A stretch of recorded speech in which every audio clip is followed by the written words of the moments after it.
Assalamualaikum warahmatullahi wabarakatuh. Bismillahirrahmanirrahim. Alhamdulillah. Wassalatu wassalamu ala Rasulillah Muhammad bin Abdillah wa ala alihi wa sahbihi wa mawalah ma ba'du la haula wa la quwwata illa billah. Subhanaka la ilma lana illa ma 'allamtana innaka antal alimul hakim. Rabbi shrah li sadri wa yassir li amri wahlul 'uqdatam min lisani yafqahu qawli washrah li sadri bijahili wassallam. Bismillahirrahmanirrahim. Masih kita membahas hadis yang nomor 19.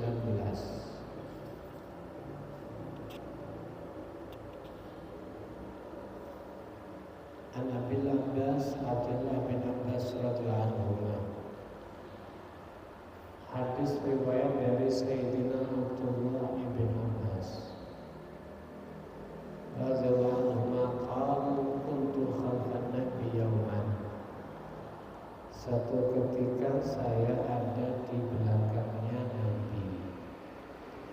Faqala, Nabi berkata kepada saya, ya ghulam, wahai anak kecil, inni u'allimuka kalimat.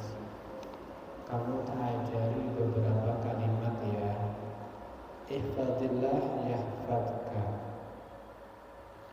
Ihfadillah, jagalah Allah, maka Allah akan menjaga kepada kamu. Ihfad Allah tajidhu tujahak. Jagalah Allah, kamu akan temukan Allah ada di depan kamu. Idza sa'alta fas'alillah. Jika kamu mintalah kepada Allah. Wa idza ista'anta fasta'in billah. Jika minta pertolonganlah kepada Allah. Baik. Kemudian wa'lam anil ummah, ketahuilah kalau seandainya umat lawis jama'at ala ayyan fauka, mereka berkumpul bersatu untuk memberi manfaat kepada kamu, bisyai'in la yanfa'u illa bisyai'in qad katabahu lak. Mereka tidak bisa memberi manfaat kepada kamu kecuali manfaat yang memang sudah Allah tetapkan untuknya. Walau istama'u ala ayyadurruk, kalau mereka berupaya untuk membahayakan kepada kamu bisyai' dengan sesuatu, lam yadurruk illa bisyai' qad kataballahu lak alaik, maka mereka pun tidak bisa menyentuh atau bahkan membahayakan kepada kamu sedikit pun kecuali sebuah bahaya yang memang sudah ditetapkan oleh Allah Subhanahu wa ta'ala kepada kamu. Rufi'atil qalam wa jaffatis suhuf, catatan takdir sudah terangkat dan pena yang menulis takdir manusia sudah menjadi kering. Berbicara takdir yang sudah dicatatkan untuk kita memang terbagi menjadi dua. Ada yang masih bisa diubah dengan usaha, ikhtiar, dan juga dengan doa. Ada yang tidak bisa diubah. Bagaimana cara mengubah takdir? Dan apa dalilnya yang takdir bisa dirubah? Allah katakan, yang Allah ma yasha'u yusbit wa indahu ummul kitab. Yang Allah mampu menghapus sebuah ketetapan yang Allah catatkan untuk kita sesuai yang Allah gandaki, wasbit, tapi Allah juga mampu menetapkan, gak bisa dirubah. Ya, wa indahu umul kitab. Catatan itu ada di sisi Allah, Allah yang maha menentukan semuanya. Artinya apa? Banyak daripada takdir untuk kita itu biasanya terjadi dengan asbabul musabbab. Kalau Anda rajin kerja, nanam, buka toko, bikin usaha, ya, itu biasanya Anda diberi keluasan masalah rezeki. Ini secara umum. Tapi juga ada orang walaupun tanpa ikhtiar, dia putranya raja, nggak bekerja langsung jadi orang kaya. Ada benar? Anak gudang garam benar. Betina tunggu karo sama mengkas-mengkis keringetan seperti. Memang punya bawaan masing-masing. Baik. Dan kita ini diberi akal supaya kita bisa berikhtiar. Oleh karena daripada hal itu ada beberapa amaliyah yang memanjangkan umur, menambah rezeki seperti silaturahim, seperti sedekah, atau amaliyah-amaliyah yang lain. Bahkan seperti sholat malam itu di antara faedahnya akan menolak daripada penyakit dan sebagainya. Oleh karena daripada hal itu, berbicara takdir itu bagus cuman dalam satu kondisi. Apa dan kapan? Ketika kita terkena musibah.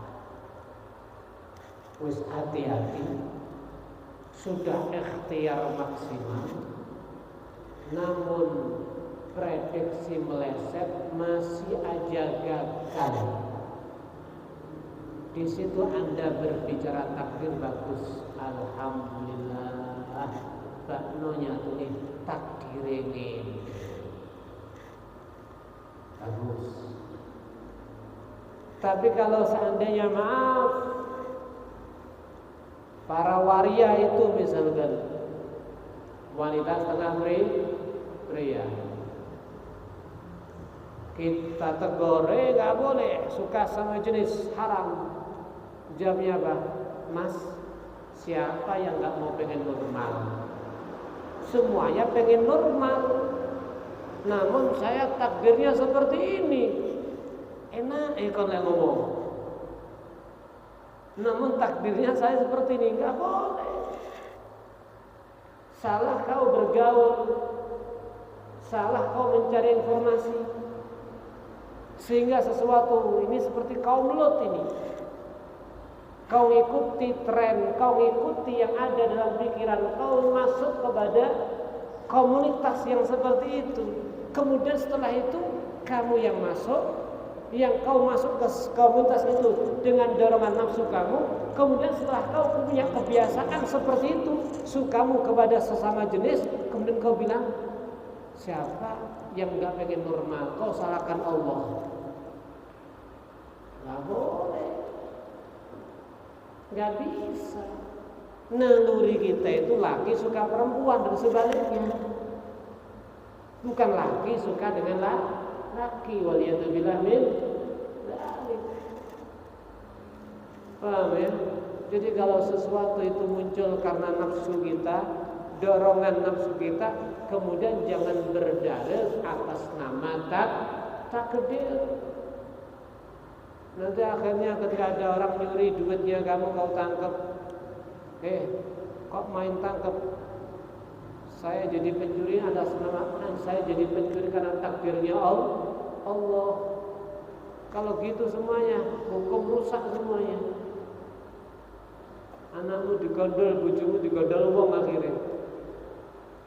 Ya, baik. Berarti dari sini jaga Allah, maka Allah akan menjaga kepada kita. Jaga Allah maksudnya jaga diri kamu dari bermaksiat kepada Allah Subhanahu wa ta'ala, maka Allah akan menjaga kepada kita. Tapi kalau kita tidak mau menjaga diri daripada maksiat kepada Allah, sehingga Allah tidak menjaga kita, ya salahnya kita sendiri. Masya Allah. Tadi dikatakan ihfazillah tajidhu tujahak.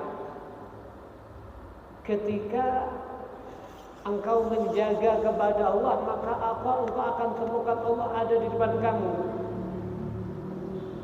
Apa maksudnya ini? Apa maksudnya di sini? Engkau akan temukan Allah ada di depan kamu. Artinya Allah senantiasa akan melindungi kamu daripada kebinasaan dengan berkat kamu selalu mentaati kepada Allah. Ada satu riwayat gini. Ruwiya anna Nabi sallallahu alaihi wasallam arsala safinah maulau fi amrin. Nabi itu punya pembantu namanya Safinah. Safinah itu maknanya perahu ya, tapi nama orang. Punya budak namanya Safinah. Diutus sama Nabi.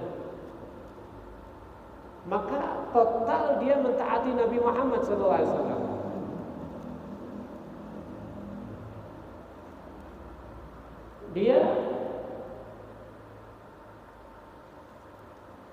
Si Safinah ini diutus untuk melakukan satu perjalanan, kemudian masuk kepada sebuah hutan yang penuh dengan hewan buas. Maka faja'ahu asad. Si Safinah ini dihampiri singa. Singa datang. Maka si Safinah tadi mengatakan, ana maula Rasulullah sallallahu alaihi wasallam wa ma'i kitabuh wa ana ta'ihun. Hei macan, saya ini budaknya Nabi Muhammad sallallahu alaihi wasallam. Saya sampai di lokasi ini karena saya tersesat. Nih buktinya, saya membawa catatan daripada Nabi Muhammad sallallahu alaihi wasallam. Maka dia berkata seperti itu, atau fajal asad yamshi ma'ah. Maka si asad, si macan ini seperti menunjukkan jalan kepada si Safinah tadi. Ya, nih kalau kau pengen keluar daripada ketersesatan di tengah hutan ini, arahnya ke sana. Ya, maka ketika sudah mengarahkan, Safinah pun berjalan menuju arahan daripada si macan tadi. Maka si macan itu seperti berpamitan. Mungkin apa dengan ketek-ketek seperti itu. Masya Allah. Karena yuwadid sumarajaan, seakan-akan berpamitan kepada si Safinah tadi. Jadi kalau kita menjaga diri, tidak berdurhaka kepada Allah dan maksiat kepada Allah, maka yang ada di sekeliling kita juga akan menyenangkan kepada kita. Satu gambaran lagi.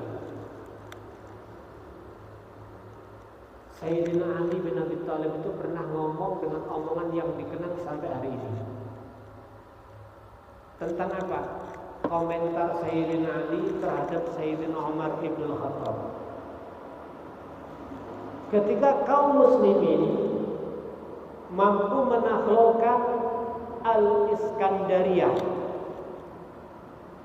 secara total Syam tunduk kepada Islam sampai sak kerajaan ini. maka semua kekayaan yang menjadi ghanimah dikirim kepada Madinah menuju Amirul Mukminin Sayyidina Umar bin Khattab. Maka subhanallah barakallahu, mulai baju kebesaran raja, mulai daripada ini mahkota, pedangnya, semuanya terkirim dalam kondisi utuh. Ndak ana sing delik, ndak ana sing dikorupsi. Maka masyarakat pun melihat luar biasa. Kok nggak ada sahabat yang punya rencana untuk delikno dan sebagainya.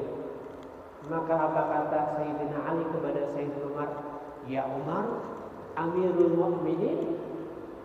Ya, kata Sayyidina Ali, ketika engkau menjaga diri tidak durhaka, engkau jujur kepada Allah, maka anak buahmu semuanya jujur. Tapi kalau engkau bermain khianat, anak buahmu di sana sini pun akan banyak yang khianat. Jelas, Sayyidina Umar itu pemimpin tertinggi. Kalau udah pemimpinnya korupsi, halo,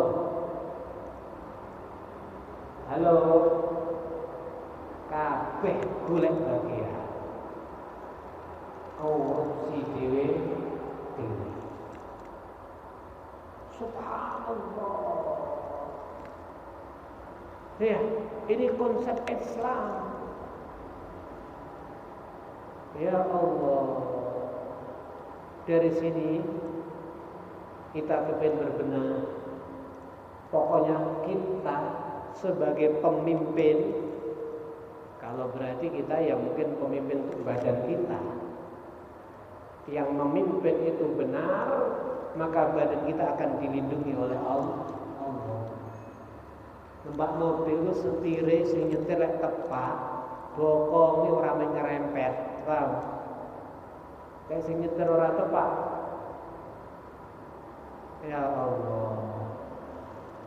Demikian ketika kita menjadi kepala keluarga, kita berusaha memaksimalkan diri, menjaga diri daripada durhaka kepada Allah, insya Allah akan dijaga oleh Allah Subhanahu wa ta'ala. Sehingga dikatakan idza khafa al-'abdu min Allah akhafa Allah minhu kulla syai'.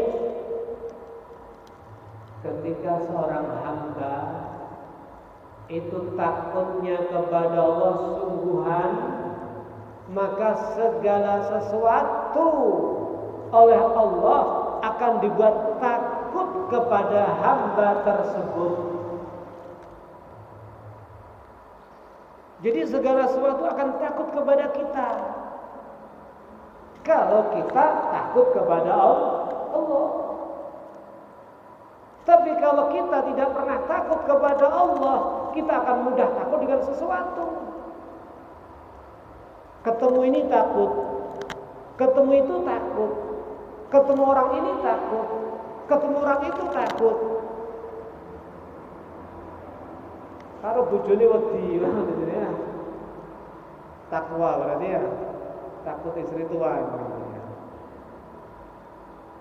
Jadi kalau kita takut kepada Allah, maka semuanya akan takut kepada kita. Masya Allah. Wa idza lam yakhaf al-'abdu min Allah, akhafahu Allahu min kulli syai'. Kalau manusia itu enggak takut kepada Allah, maka Allah akan membuat dia takut kepada banyak hal. Ya termasuk ketiara bujuni barang ini. Masya Allah. Apa yang dimaksud ketika kita takut kepada Allah? Allah akan buat semuanya takut kepada kita. Kaffu jawarihihi anil ma'siyah. Yang dimaksud kita takut kepada Allah, bagaimana kita bisa menjaga seluruh anggota tubuh kita dari mendurhakai Allah. Anggota tubuh ini jaga dari durhaka kepada Allah, dari menentang Allah, dari berbuat dosa, dari berbuat keburukan, jaga. Terus wa taqyidiha, kau tuntun anggota tubuh untuk mentaati Allah. Kalau gitu cara hidup kamu akan banyak hal dibuat takut kepada kita. Kalau dulu Pak, orang yang paling takut kepada Allah Nabi Muhammad SAW. Nabi mengatakan, amma wallahi inni lakhsyakum lillah wa atqakum lah. Dan adapun demi Allah, aku yang paling takut kepada Allah. Maka disebutkan orang itu kalau ketemu Nabi Muhammad, ketemu tok gemetar. Kena wibawanya Nabi Muhammad. Kalau orang sekarang itu berwibawa, satu, punya anak buah, dikawal bodyguard, pakaiannya sangar,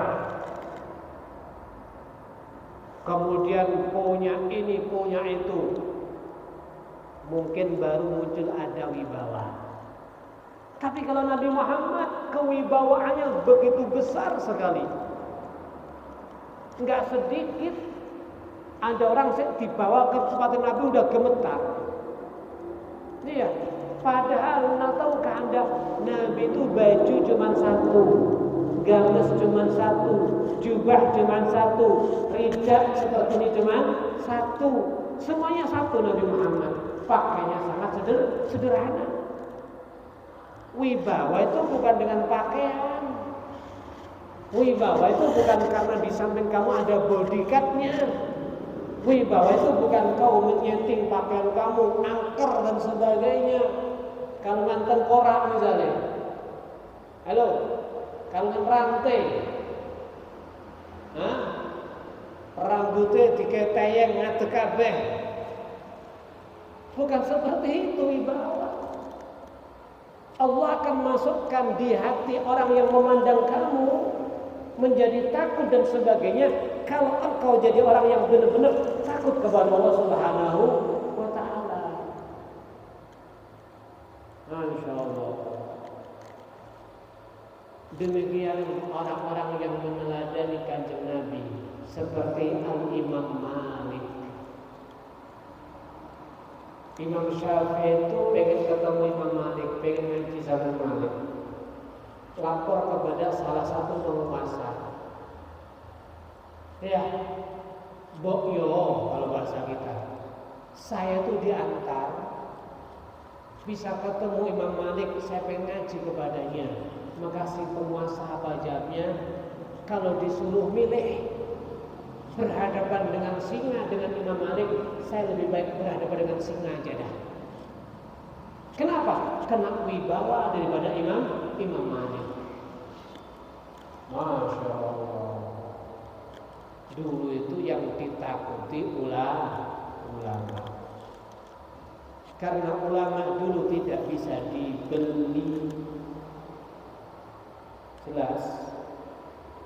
Karena ulama dulu tidak bisa dibeli. Kalau sekarang boten dibeli itu bahasa perhatikan, hukum bukan membela Allah, hukum bukan membela Islam, hukum membela kepada siapa yang punya kepentingan, asal kontrak jabatan, asal ngasih duit dan sebagainya. Kon golek dalil ya tak angkat dari komisaris kon. La haula wala quwata illa billah. Makanya ulama sekarang tidak ada nilainya. Paham ini? Ya Allah. Ikhwan yang dirahmati oleh Allah. Ikhwan yang dirahmati oleh Allah Subhanahu wa taala. Hukiya 'anil Muzani. Diceritakan daripada Al-Imam Muzani. Imam Muzani itu salah satu muridnya Imam Syafi'i. Ya, punya Mukhtasar Al-Muzani. Imam Syafi'i murid daripada Imam Malik. Imam Malik murid daripada Al-Imam Abu Hanifah. Abu Hanifah murid daripada Sayyidina Ja'far Shadiq. Sayyidina Ja'far Shadiq murid daripada Muhammad Baqir ayahnya. Muhammad Baqir bin Ali bin Ali Zainal Abidin. Ali Zainal Abidin Ibnul Husain bin Ali bin Abi Thalib. Ya, Al-Husain binti Fatimah, ya, bin Fatimah binti Rasulullah sallallahu alaihi wasallam. Al-Imam Muzani bercerita, qasadtu assalam ala Abi Khair An-Naisaburi. Saya rencana kepingin berziarah kepada seorang ulama yang bernama Abul Khair An-Naisaburi. Falamma shalaina al-maghrib kharajtu li atatahhar. Ketika salat maghrib, mau salat maghrib, saya keluar untuk bersesuci. Maka dalam riwayat yang lain beliau wudu di sungai. Maka ketika wudu di sungai, ya, mau pergi dari sungai, jalan untuk menuju keluar dari sungai, ada seekor singa yang besar duduk di pinggir jalan. Wah, ini akhirnya apa? Fa'utu ilaihi fa akhbartuh. Saya, ya Allah, oh ya, ini masih mau menuju sungai. Masih mau menuju sungai. Jalan menuju sungai ada singa. Karena ada singa, saya nggak berani. Akhirnya saya kembali kepada tuan rumah. Saya kasih tahu, Imam, katanya wudunya suruh ke sungai. Ini jalan menuju sungai ada singa. Gimana ini? Ya, maka si yang punya rumah langsung teriak, jerit, memanggil kepada si singa tadi. Apa panggilannya? Hei singa, sudah saya bilangin jangan ganggu sama tamu-tamuku. Ngaleh, pergi sana. Maka dalam kisah yang lain, si imam ini malah datang, singanya dia ambil, dipegang telinganya, dijewer. Cara sampai ini ada nakal dijewer udah Pak.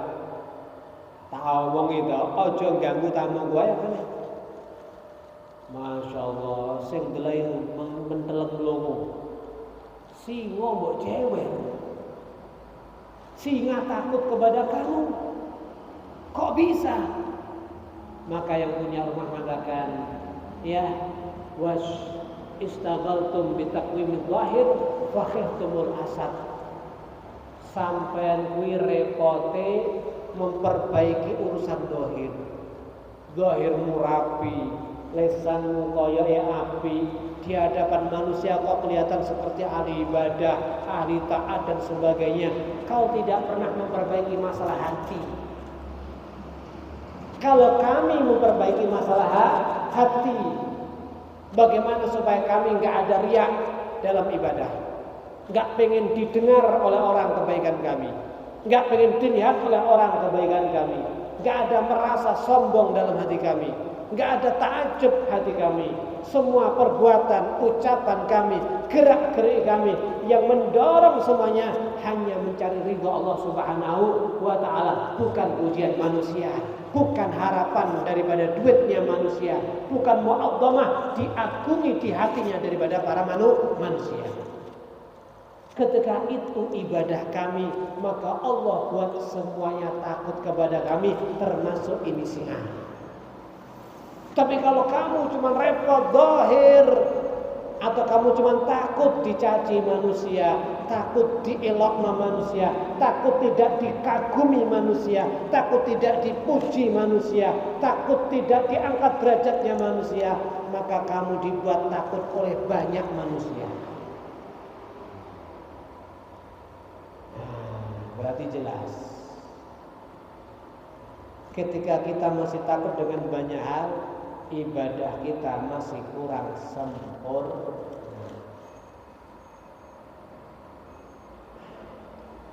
Ya Allah, kapan kira-kira sempurna, Pak? Kapan kita itu ibadah puas hanya dapat ridhonya Allah? Seakan-akan ridhonya Allah itu kurang bermanfaat untuk kita. Lebih bermanfaat adalah duit, adalah jabatan, diagungkan di hadapan manusia. Ini maaf ya, fitnah bagi perempuan, maaf. Kalau di daerah kita itu ada pengajian, ada apa, itu yang paling banyak biasanya perempuan. Paling enak. Tapi kenapa dalam riwayat Nabi ketika masuk neraka penduduk terbanyak kok perempuan? Karena perempuan itu terfitnah dengan al-ahmaron, dua yang berwarna merah. Apa itu? Pakaian dan perhiasan. Ini memfitnah bagi perempuan. Tidak tahu perempuan ini kadang-kadang sampai umur tua itu tetap semangat bibiran wedaan. Harapannya mu'azzam fi qulubin nas, gen dita'ajubi di hadapan banyak orang. Putih, awayu, putih wajah dah gulireng. Jadi terfitnah dengan ini. Kalau kita itu merasa bangga dipuji orang dengan fisik, fisik itu keistimewaannya nggak lama. Anda hari ini kuat, Anda hari ini tampan, ntar lagi umur 70 keriput semuanya. Makanya bangga itu dipuji jangan fisik tapi akhlak. Akhlak itu muncul karena ilmu. Iya. Maka kalau sudah akhlak dan ilmu, nggak ada istilah mantan akhlaknya bagus, nggak ada. Semakin tua semakin mu'azzam, semakin diagungkan. Ya Allah, sudah. Yang jelas belajar, ya belajar kita. Bagaimana ridha Allah itu adalah terbesar dalam hidup kita. Kemudian wa idza sa'alta fas'alillah, kalau minta tolong ya minta tolong kepada Allah. Artinya apa? Bukan berarti kita tidak minta tolong sama manusia. Tamak itu kepada Allah. Jangan tamak kepada manusia. Iya, jangan tamak kepada manusia. Tamak kepada manusia enggak ada gunanya. Sambat kepada manusia, sambat kepada manusia, podo sambat tinggu. Nih ekonomi lagi nggak jelas nih, gimana ini? Podo ae, kon kiri gini ya luweh ke kiri. Jangan sambat sama manusia. Iya, ikhwan yang dirahmati oleh Allah Subhanahu wa Ta'ala. Oleh karena daripada hal itu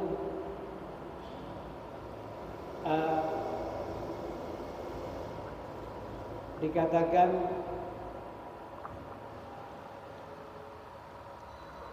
wa idasta'anta fasta'in billah. Kalau minta tolong itu minta tolong kepada Allah. Cuman maknanya ini panjang ya. Dan insyaallah lebih detailnya akan kita bahas di pertemuan yang akan datang. Bagaimana hakikat kita minta kepada Allah Subhanahu wa taala.